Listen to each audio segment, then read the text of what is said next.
every day when you're walking down the street. Hey, and everybody that you meet. Why did the theme song for Arthur go that hard? That's neither here nor there. Welcome back to the local W. Again, my bad on camera angle number 511. I'm in the process of trying to figure out what I want to do with this room. Haven't figured it out yet, so now we got the nasty 2012 YouTuber angle, like I'm finna tell you about some makeup or something. Sorry. Listen, today is July 4th, and I wanted to make sure everyone had a chance to digest their food. Everyone had a chance to, speak to your family members and stuff. Make sure you got to do the electric slide and the Cupid shuffle and that one Beyonce song that everybody somehow knows the dance moves to, but I never got the memo for. Or if you are a normal human being like me, you just got off work because nobody cares about the middle class, but that's neither here nor there. Y'all, what a perfect day to get on here and slander Cheyenne Parker. I've been waiting on this, I ain't gonna lie to you, and I feel really nasty doing it because, like, for anyone who has been to the game, which I'm sure is 90% of the viewership here, like, it feels weird to slander the players because it's like when we see them and we're like right next to them and their families are next to us and we see, just all the interpersonal stuff. It just feels really weird to get on camera and slander them. Now, I'm gonna send a tweet if your mom is right next to me. Like, I don't care. But like, to get on camera with my whole face and criticize someone after I'm literally like around your family for 3 hours, it's very odd and strange, and I don't like it. It's the one part of doing this YouTube thing that I don't really like when it comes to the critiquing, because it's like these people seem like such nice individuals. I've gone on record on multiple occasions saying that I think Cheyenne Parker is a really, really good person. I just think she does not need to be on my team. I think she's a great human being, but you can be a great person, you can be a great mom, you can be a great whatever, and be trash at basketball. And I think that's okay to say. It feels weird, and it's a nasty dichotomy, I get it, but facts are facts. She's a good person. I have nothing against her as a human being. I just don't think she's very good at basketball and needs to be as far away from my team as humanly possible. She's gotten over to the point where it's at Aaron McDonald level to where I'm asking, well, what does she even do? If Coach Wright has her coming off the bench, what does that say? Again, I'm trying to be nice. I'm trying to be cool. And trust me, there is a gauntlet of individuals I could just run up and down on this team, but I'm trying to be cool about it. I can make an entire video of how Jordan Canada is hurt again. I could do it, but I'm not. I'm choosing to focus on Cheyenne Parker because out of all the individuals, out of the whole cast of characters, in terms of the players on the roster, she has been just begging for this video for about 2 years now, and I'm just at the point where I just can't ignore it any longer. There's a lot of things wrong with the team.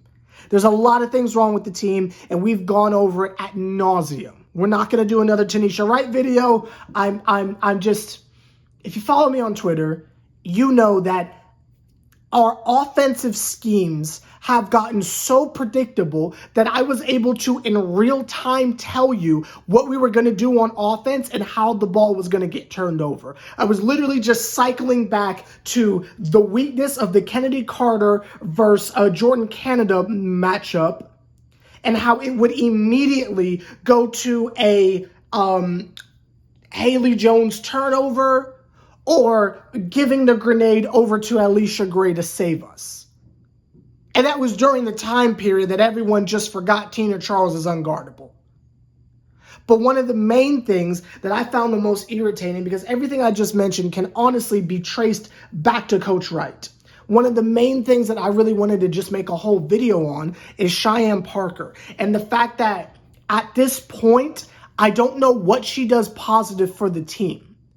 It's common knowledge she don't play defense. And if she does get into foul trouble, I don't want people to be fooled by a box score and the numbers and say, well, if thing A, then thing B. No, it's not that black and white. You got to see the context. You got to watch the games. She might be getting into foul trouble, but number one, if you get in foul trouble, that implies you're not good at defense. So let's start there, but we'll ignore that for a second. Let's say you want to have the effort conversation, like, okay, well, she's trying, she's just getting a bad whistle. Let me explain, because you are being no able test fade blinded by the lights, and I'm here to help you out. Let me be the light in a darkened world, if you will. Cheyenne Parker is clumsy. Now, not the fun clumsy where it's like, oh yeah, that one song by Fergie from middle school, turn that joint up. No, I'm talking about the type of gangly clumsy where she's just tripping over herself and it doesn't benefit us in any way, shape, or form. I'd say out of let's say she got 4 fouls in our game against the Sky the other day, right? Let's say she received 4 fouls for her performance. 3 of them was literally her just being too long and just knocking people in the head. It wasn't chasing after the 50-50 balls. It wasn't the hustle. It wasn't the grit. It wasn't the stick-to-itiveness. It wasn't any of that. It wasn't fighting for the name across your chest. It was none of that. It was clumsiness. She's stumbling and bumbling and accidentally catching fouls.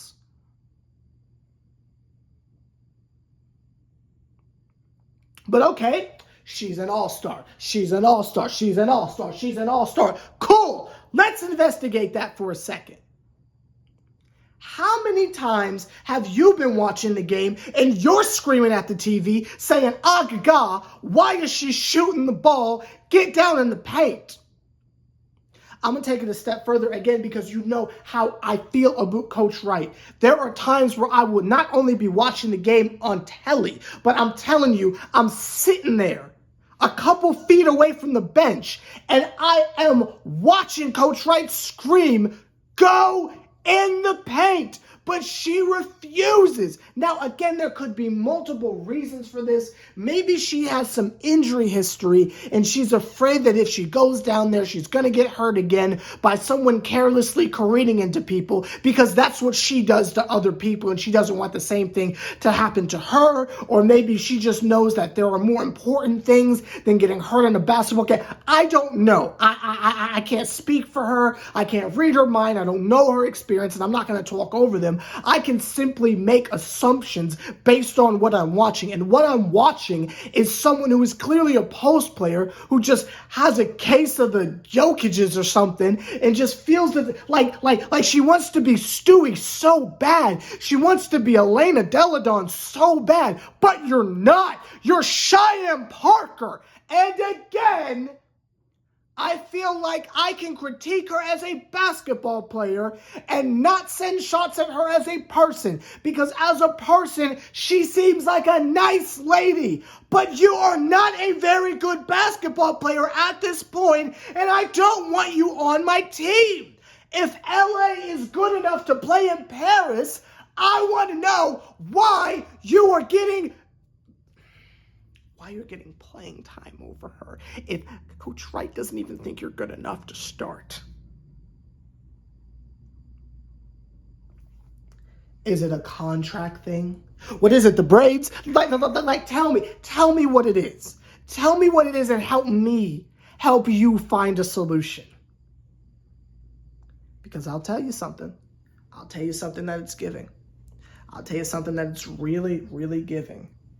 It's starting to lend back over to the mentality and the concept that the team is more invested in telling stories and the brand and the vibes rather than the on-the-court product. Again, I'm not entirely sure how Dangerfield gets cut, but we still have the coach that we have and some of the players that we have on this roster. I don't understand it. Now, Maya Caldwell coming back, I'm absolutely here for it. But there are some other individuals who probably don't deserve a roster spot that we have on here strictly because of the brand, strictly because of the look. And I think maybe it's time to hit the Monique Billings button and count our losses and say, hey, well, this just didn't work out. I'm telling you, there are times where she checks into the game and we all just collectively groan because we know she's going to do something to cost us the game. Now, is she trash? No. She's very decent. I just don't think we need decent on our team right now. We got to find a way to get into the playoffs. We're almost at the Olympic break, y'all. We don't have time for this. And especially with our players dropping like flies due to injury, we don't have time for this.